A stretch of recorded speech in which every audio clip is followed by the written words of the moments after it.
मेरी माँ जगत जननी जानकी का हरण रावण कर कर ले गया। रावण उस समय का सबसे बड़ा अत्याचारी, उस समय का सबसे बड़ा दुराचारी, भ्रष्टाचारी, कदाचारी, मतलब जो कहें वो कम है।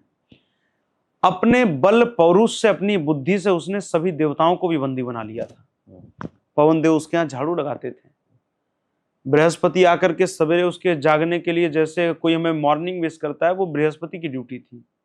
और बृहस्पति आकर के उसके जागरण के श्लोक पढ़ते थे, नारद उसकी स्तुति करते थे। ये परिस्थिति थी।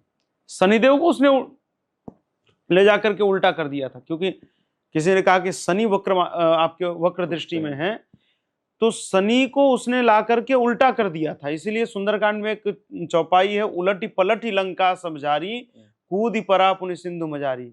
तो उस समय का सबसे बड़ा आतताई रावण मेरी भारत की बेटी मां जानकी जी का हरण करके लंका ले गया। और लंका ले जाकर के, सोने की लंका जिसके पास है, वह रावण आकर के जानकी जी के सामने प्रस्ताव रखता है कि आप मेरी पटरानी बन जाइए, ये मंदोदरी आदि सबको मैं आपकी दासियां बना दूंगा।